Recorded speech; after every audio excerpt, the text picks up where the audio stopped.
Alright guys, so again this is my YouTube channel. Today I'm here to try to film a new book actually. Chapter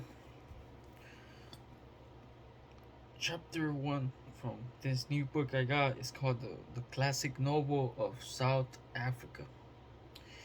So this book talks a little bit more about South Africa, the classical novel. And it was written by Bryce Courtenay. Who is Bryce Courtenay? Okay. But first, let me read you the plot about what's coming up next. Power 1.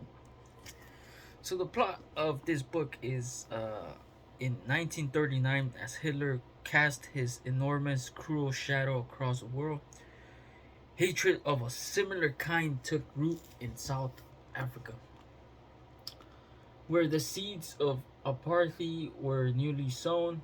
There a boy called Piquet was born. He spoke the wrong language, English, the language spoken by those who had sent the Afrikaners to the world's first concentration camps during the Boer War. He was suckled by a woman of the wrong color, black, the color of fear and disdain. His childhood was marked by humiliation and abandonment, yet he vowed to survive. He would become welterweight champion of the world. He would dream heroic dreams, but his dreams were nothing compared to what awaited him, for he embarked on an epic journey through a land of tribal superstition and modern prejudice, where he would learn the power of words, the power to transform lives, and the mystical power that will sustain him even when it appeared that villainy would rule the world. The power of one. Right, here we go. So again, this is by Bryce Courtenay. So who is Bryce Courtenay? It says here, let's see, he left us a note. It says for Maude Jasmine Greer and Enda Morphy. Here is the book I promised you so long. Wow. So Bryce Courtenay was hell of a promiser because he actually made things happen. He made the book of Power 1 for his two sisters. Alright, here we go. Chapter 1. This is what happened before my life started properly. I was doing the casual mewling with an M and sucking at sports, which in my case occurred on a pair of huge, soft black breasts. In the African tradition, I continued to suckle for my first 2.5 years, after which my Zulu wet nurse became my nanny. She was a person made for laughter, warmth, and softness, and she would clasp me to her breast and stroke my golden curls with a hand so large it seemed to palm my whole head. My hurts were suited with a song about a brave young warrior hunting a lion, and a woman's song about doing the washing down on the big rock beside the river, where at sunset the baboons would come out of the hills to drink. My life proper started at the age of 5, when my mother had her nervous breakdown. I was torn from my lovely black nanny with her big white smile and sent to boarding school. Then began a time of yellow wedges of pumpkin, burnt black and bitter at the edges, smashed potato with glassy lumps, meat upon with grizzled in gray gravy, diced carrots, warmed, wet, rat tooling cabbage, beds that wet themselves in the morning, and an entirely new sensation called loneliness. I'm the youngest child in the school by 2 years, and I spoke only English. The infected tongue that had spread like a plague into the sacred land and contaminated the pure, sweet waters of Africandom. English, who were called Ruinics It was a hate that had entered the Afrikaner bloodstream and poked the hearts and minds of the next generation. To the boys at school, I was the first live example of the congenital hate they carried for my kind. I spoke the language that had pronounced the sentences that had killed their grandfathers and sent their grandmothers to the world's first concentration camps,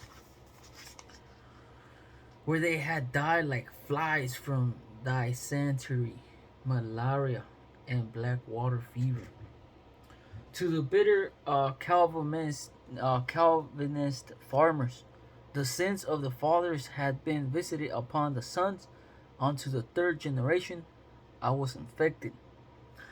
I had had no previous warning that I was wicked, and it came as a fearful surprise.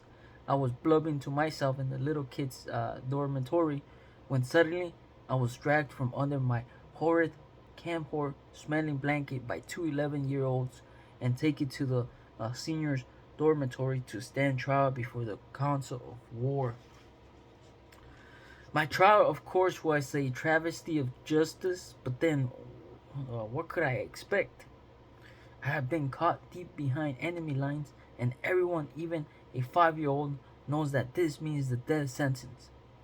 I stood gibbering, unable to understand the language of the statutarian 12-year-old judge, or the reason for the hereditary when sentence was passed, but I guessed the worst. I wasn't quite sure what that was. I knew it was something that happened on the farm, in the slaughterhouse, to pigs and goats and an occasional heifer. The squeal from the pigs was so awful that I knew it wasn't much of an experience, even for pigs. And I knew something else for sure. Death wasn't as good as life. Now death was about to happen to me before I could really get the hang of life. Trying hard to hold back my tears, I was dragged off. It must have been a full moon that night because the shower room was bathed in blue light. The stark granite walls of the shower recesses stood sharply angled against the wet cement floor. I had never been in a shower room before, and this place resembled the slaughterhouse on the farm. It even smelled the same of urine and blue Carvelac soap. So I guess this was where my death would take place. My eyes were a bit swollen from crying, but I could see where the meat hooks were supposed to hang. Each granite slab had a pipe protruding from the wall behind it, with a knob on the end. They would suspend me from one of these, and I would be dead, just like the pigs. I was told to remove my pajamas and to kneel inside the shower recess, facing the wall. I looked directly down into the hole in the floor where all the blood was drained away. I closed my eyes and said a silent, sobbing prayer. My prayer wasn't to God, but to my nanny. It seemed the more urgent thing to do when she couldn't solve a problem for me. She'd say, "You must ask Inkosi, Kasi, the great medicine man. He will know what to do." Although we never actually called on the services of the great man, it didn't seem to matter. It was comforting to know he was available when needed. But it was too late to get a message through to Nanny, much less have her pass it on. I felt a sudden splash on my neck and assumed it was warm blood trickling over my trembling, naked body and across the cold cement floor and into the drain. Funny, I didn't feel dead, but there you go. Who knows what death feels like? When the judge and his council of war had all pissed on me, they left. After a while, it got very quiet, just drip, drip, drip from some place overhead, and a sniff from me that sounded as though it came from somewhere else. As I had never seen a shower, I didn't know how to turn one on, and so I had no way of washing myself. I had always been bathed by my nanny in a tin tub in front of the kitchen stove. I stand up and she soaped all over in D and doom. The two kitchen maids, who were twins, would giggle behind their hands when she soaped my little acorn. Sometimes it would just stand right up on its own and everyone would have an extra good giggle. That's how I knew it was special. Just how special, I was soon to find out. I tried to do myself with my pajamas, which were wet in patches from lying on the floor, and then I put them back on. I didn't bother to do up the buttons because my hands were shaking a lot. I wandered around that big dark place until I found the small kids' dormitory. There, I crept under my blanket and came to the end of my first day. I am unable to report that the second day of my life was much better than the first. Things started to go wrong from the moment I awoke. Kids surrounded my bed, holding their noses and making loud groaning sounds. Let me tell you something, there was plenty to groan about. I smelled worse than the Heifer toilet, worse than the pigs at home, worse even than both put together. The kids scattered as a very large person with a smudge of dark hair above her lip entered. It was the same lady who had left me in the dormitory the previous evening. "Good morning, Meroff." The kids chorused, each standing stiffly to attention at the foot of his bed. The large person called Meroff glared at me. "Come," she said in a fierce voice, grabbing me by the ear. She twisted me out of the stinking bed and led me back to the slaughterhouse. With her free hand, she removed my unbuttoned pajama jacket and pulled my pants down to my ankles. "Step," she barked. I thought desperately she's even bigger than Nanny. If she pisses on me, I will surely drown. I stepped out of my pajama pants and releasing my ear, she pushed me into the shower recess. There was a sudden hissing sound and needles of icy water drilled into me. If you never had a shower or even an unexpected icy cold drenching, it's not too hard to believe that maybe this is dead. I had my eyes tightly shut, but the hail of water was remorseless, 1,000 pricks at a time drilling into my skin. How could so much piss possibly come out of one person? Death was cold as ice. Hell was supposed to be fire and brimstone, and here I am freezing to death. It was very frightening, but like so much lately, quite the opposite of what I had been led to expect. When you go boarding school, you'll sleep in a big room with lots of little friends. You won't be afraid of the dark anymore. How exciting it had all sounded. The fierce hissing noise and the deluge of icy piss stopped suddenly. I opened my eyes to find no Moreau. Instead, the judge stood before me, his pajama sleeve rolled up, his arm wet where he reached in to turn off the shower, because behind him stood the jury and all the smaller kids from my dormitory. As the water cleared from my eyes, I tried to smile. The judge's wet arm shot out and grabbing me by the wrist. He jerked me out of the granite recess. The jury formed a ring around me as I stood frightened, my hands cupped over my scrotum.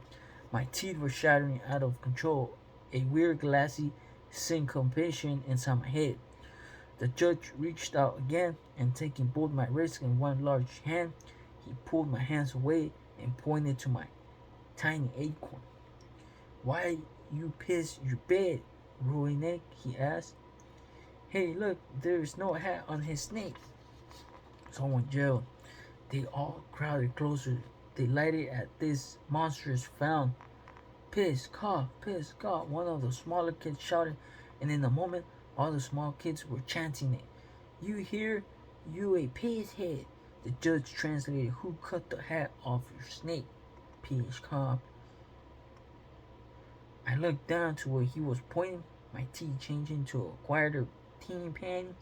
All looked perfectly normal to me, although the tip was a bright blue color and had almost disappeared into its round color of skin.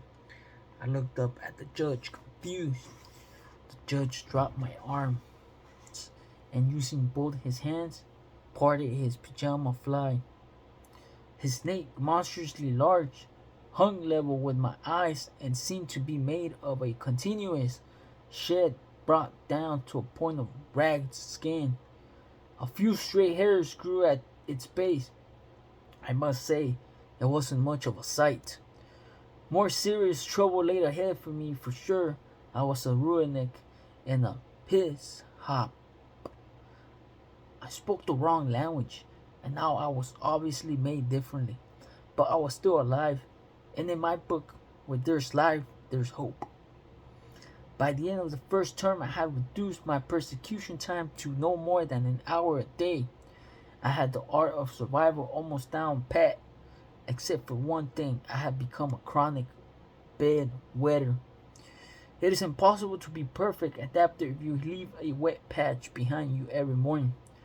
My day would begin with a bedwetting canyon from Merrill, after which I would make the tedious journey alone to the showers to wash my rubber sheet.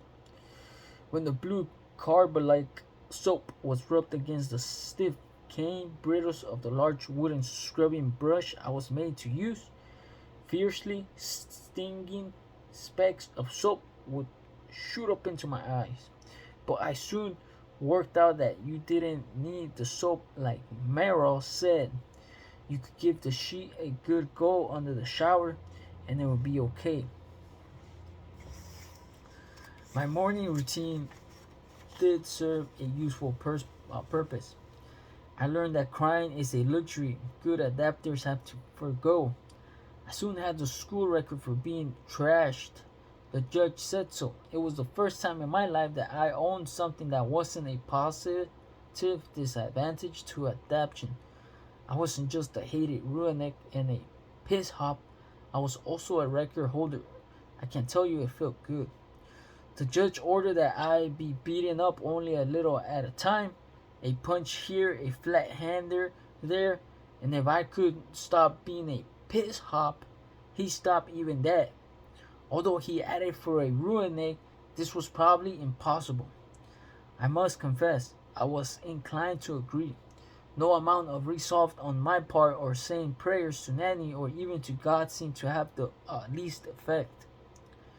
Maybe it has something to do with my defective acorn. I forced a hole in the side of pockets of my shorts through which my forefinger and thumb would fit.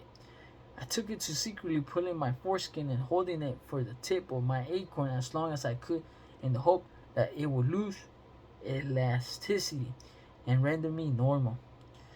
Alas, except for a sore acorn, nothing happened. I was doomed to be pisshead for the rest of my life. The end of the first term finally came. I was to return home for the May holidays, some to Nanny, who would listen to my sadness, and sleep on her mat at the foot of my bed so the boogeyman couldn't get me.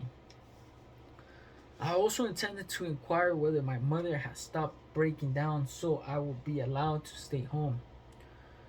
I rode home joyfully in the dicky seat of Dr. Henny Boschhoff's shiny new Chevrolet coupe. Dr. Henny was our district doctor and a local hero who played blind half for the Northern Transvaal rugby team. When the judge saw who had come to pick me up, he shook me by the hand and promised things would be better next term. It was Dr. Henny who had first told me about the nervous breaking down.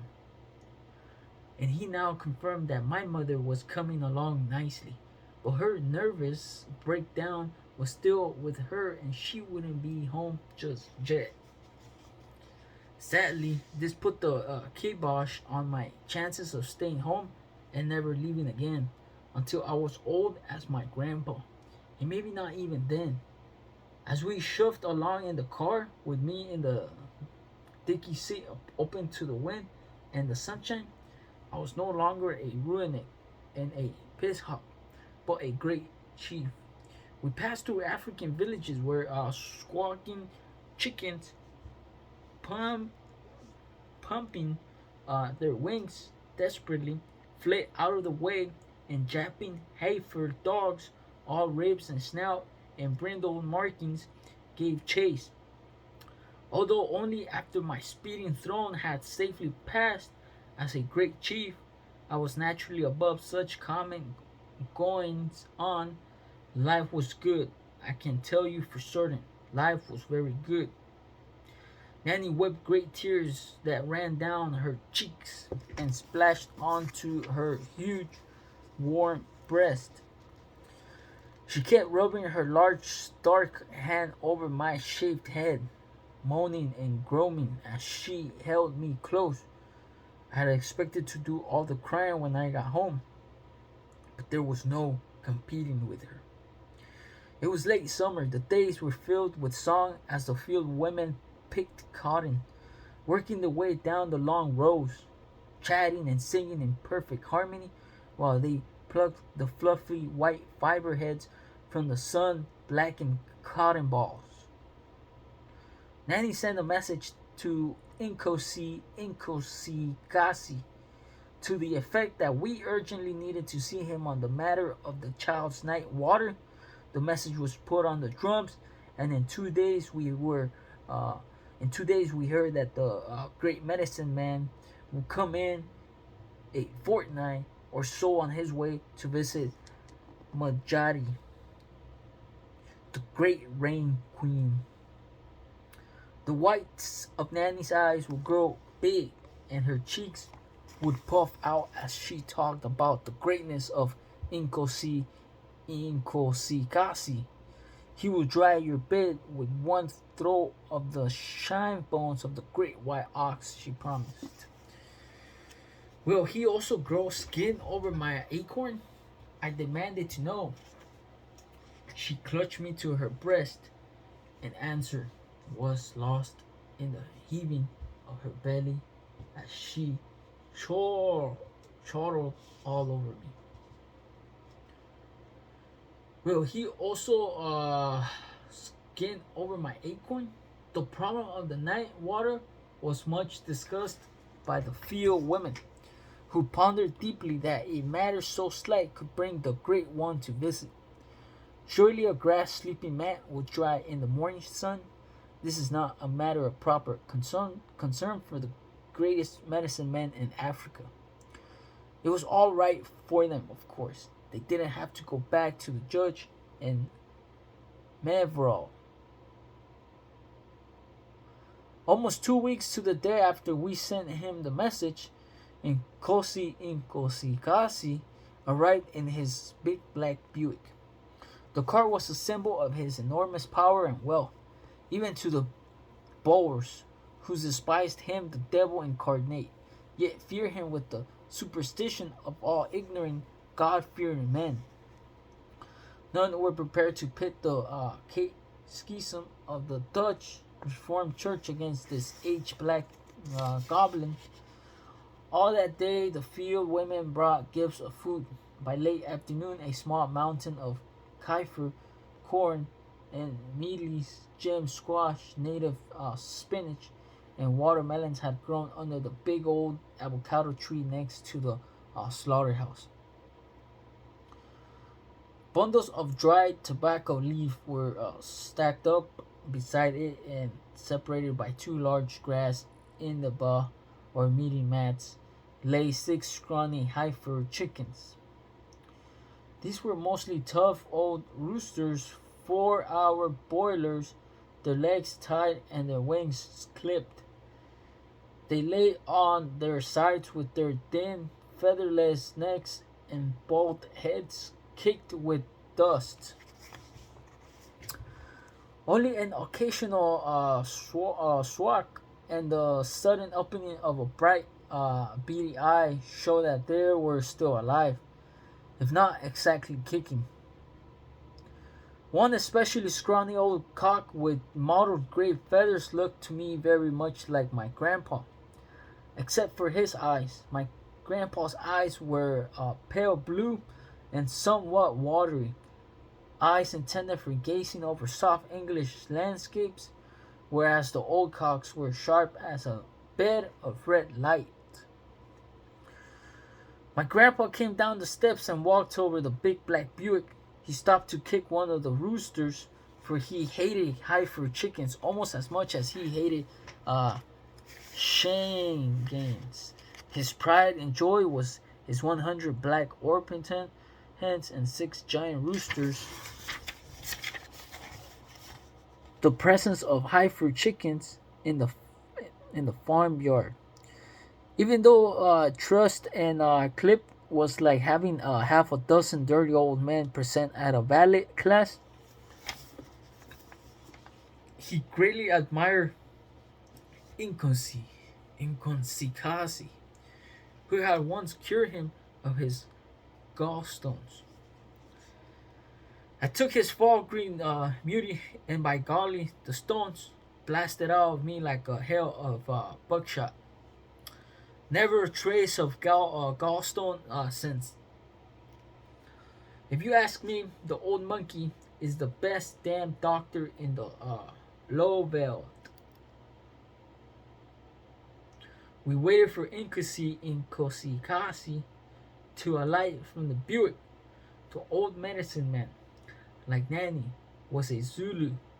It was said that he was the last son of the great Dingang, the Zulu king who fought both the Boers and the British to a standstill 2 generations after the Boers had finally defeated his impis at the Battle of Blood River. They remained in awe of him. 12 years after that battle, Ding Dang, fleeing from the combined forces of his half-brother Panday and the Boers, had sought refuge among the Niawo people on the summit of the great Limpopo Mountains. On the night he was treacherously assassinated by Niawo tribesmen, he had been presented with a young virgin, and the seed of the second greatest of all the warrior kings was planted in her 14-year-old womb. Where I chose blood, this last of my sons would choose wisdom. You will call him Inkosikasi. He will be a man for all Africa. Dion had told the frightened Niawo maiden. This made the small wizened black man who was being helped from the rear of the Buick 100 years old. Inkosikasi was dressed in a mismatched suit, the jacket brown and shiny with age, the trousers blue spring stripe. He wore a white shirt meant to go with a detachable starch collar, and the collarless shirt was secured at the neck with a large gold ivory collar stud. A mangy-looking leopard skin cloak fell from his shoulders, as was the custom. He wore no shoes. The soles of his feet were splayed and cracked at the edges. In his right hand he carried a beautiful bedded fly switch, the symbol of an important chief. I had never seen such an old man. His peppercorn hair was whiter than raw cotton. Small tufts of snowy beard sprang his chin, and only 3 yellow teeth remained in his mouth. He looked at us, and his eyes burned sharp and clear, like the eyes of the old rooster. Several of the women started keening and were quickly rebuked by the old man. Stupid and fussy, death does not ride with me in my big motor. Did you not hear the roar of its great belly? Silence fell as my grandpa approached. He briefly welcomed Inkosikasi and granted him permission to stay overnight on the farm. The old man nodded, showing none of the customary obsequiousness expected from a Kafir, and my grandpa seemed to demand none. He simply shook the old man's bony claw and returned to his chair on the stoop. Nanny, who had rubbed earth on her forehead like all the other women, finally spoke. Lord, the women have brought food, and we have beer freshly fermented. Inkosikasi ignored her, which I thought was pretty brave of him, and ordered one of the women to untie the cockerels. 2 women ran over, and soon the chickens were untied. They continued to lie there, unsure of their freedom, until the old man raised his fly switch and waved it over them. With a sudden squawking and flapping and stunted wings, all but one rose and dashed helter-skelter, their long legs rising high off the ground as they ran toward open territory. The old cock, who looked like Grandpa, rose slowly, stretched his neck, flapped the bits of wing he had left, his head darting left and right, slightly cocked as though he was listening. Then, calm as you like, he walked over to the heap of corn and started pecking away. Catch the feather devils, Inkosikasi suddenly commanded, catch an old man's dinner tonight. With squeals of delight, the women rounded up the chickens again. The ice had been broken as 5 of the women, each holding a chicken upside down by the legs, waited for the old man's instruction. Inkosikasi squatted down and with his finger traced a circle about 2 feet in diameter in the dust. He hopped around like an ancient chimpanzee, completing 5 similar-sized circles, muttering to himself as he did so. The incantations over, he signaled for one of the women to bring over a corral. Grabbing the old bird by its long, scrawny neck and both legs, he retraced the first circle, this time using the bird's beak as a marker. Then he laid the coral inside the circle, where it lay unmoving, its eyes closed, a leg protruding from under each wing. He proceeded to do the same thing to the other 5 chickens, until each lay in its own circle in front of the crowd. As each chicken was laid to rest, there would be a gasp of amazement from the woman.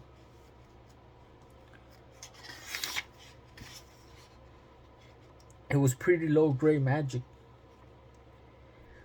but it served well enough to get things underway. Inkosikasi moved over, squatted cross-legged in the center of the indaba mats, and beckoned that I should join him. It was the first time he acknowledged my presence, and I clutched fearfully to Nanny's skirts. He pushed me gently toward him and in a loud whisper said, "You must go. It is a great honor. Only a chief can sit with a chief on the meeting mat." The old man had the strong, distinctly sweet smell of African sweat, mixed with tobacco and very old man. After all I had been through in the smell department, it wasn't too bad. And I too sat cross-legged beside him with my eyes glued to the ground in front of me. And Inkosikasi leaned slightly toward me and spoke in Zulu. "Tomorrow I will show you the trick of the chickens. It's not really magic, you know. These stupid Shahans think it's magic, but they don't deserve to know any better."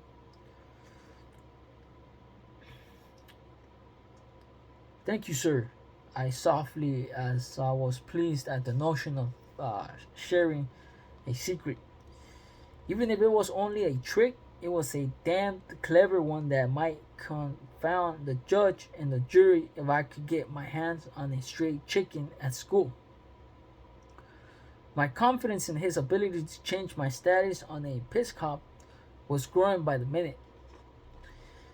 Inkosi indicated to Nanny that she would begin the matter of the night water. Two women were quickly delegated to start the cooking fire, and the rest of the field women settled down around the indaba mats, taking care not to touch even the tiniest part of the edge. African stories are king, with every detail cherished, scooped up for telling 1,000 times over. It was a great moment for Nanny as she stood alone in the rapidly fading twilight and told her story. She spoke in Shanhang so that all could share, wide-eyed and groan and nod and sigh in the appropriate places. The hugeness of Mevro with her mustache they found amazing.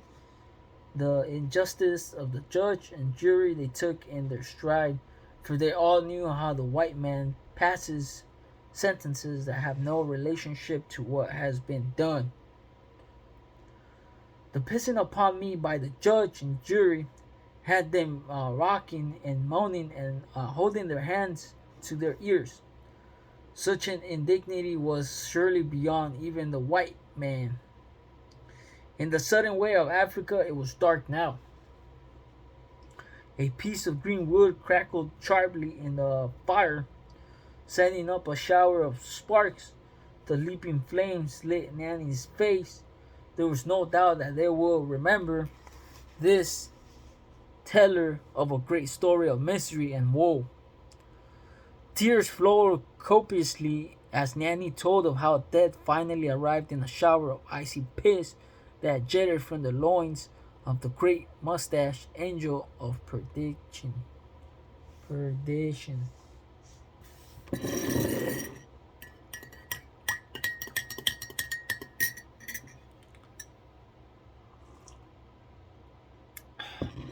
One little cup of tea.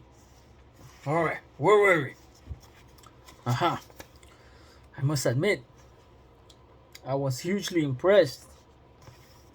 But when Nanny got to the part where my snake had no hat, which in my opinion was the most important bit of the lot, they cupped their hands over their mouths, and between the tears, they started to giggle.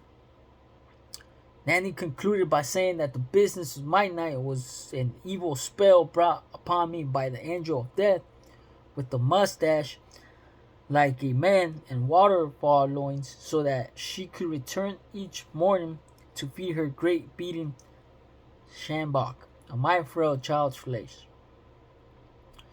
Only a great medicine man such as Inkosikasi could defeat this evil spell. The light from the fire showed the deeply shocked faces of the women as Nanny finally sat down, heaving with great sobs. They knew that such a tale had never been told before and that it might live forever, warped into a Shanhang legend. I can tell you one thing, I was mighty impressed that any person, most of all me, could go through such a harrowing experience. Inkosikasi rose, scratched his bum and John with the handle of his fly switch. He prodded by weeping Nanny. "Get me some Kaffir beer, women," he demanded. Dee and Dum, the twin kitchen maids, served me my dinner, as Nanny was required to attend to the drinking and other needs of the scrawny old wizard. Both little girls were wide-eyed with the excitement of it all and told me I was the bravest person they had ever known. By bedtime, Nanny was at my side as small usual, arriving with a large sweet potato, its tummy open with a spoon sticking out of the middle, tiny wisps of steam curling upwards and condensing on the handle. There is something about a sweet potato that cheers you up when you are low and celebrates with you when you are happy. Sweet potatoes baked in the jackets have a very large comfort factor built into them. Nanny's excitement was still with her. She grabbed me and crushed me to her enormous bosom and laughed and told me how I had thrust greatness upon her with the coming of the old monkey who was, after all, the greatest medicine man in all Africa. How the telling of the tale of the night water showed that a Zulu woman could be a teller of tales, superior in every way to even the best told by the most eloquent Shanghai. I pointed out that she had entirely missed the matter of my school record for earning or cannies. A large tear rolled down her neck in the matter of white men's punishment. The black people already understood that the body can be broken by a shambok, but never the spirit. We are the earth, that is why we are the color of the earth. In the end, it is the earth who will win. Every African knows this. Whatever all that was supposed to mean, it didn't answer my question. Nanny finally left me, but first she lit the paraffin lamp and turned it down low, but not so low that I wouldn't recognize the boogeyman should he try to sneak into my room. Tonight, Inkosi will visit you in your dreams to find the way of your night water, she said, tucking me in. The morning after night, Inkosi went walk about in my dreams. He summoned me to sit alone with him again on the meeting mat. From an old leather bag, he produced the 12 magic shin bones from the great white ox. Then, squatting on his haunches as he prepared to throw the bones, he commenced a deep rumbling incantation that sounded like a distant thunder.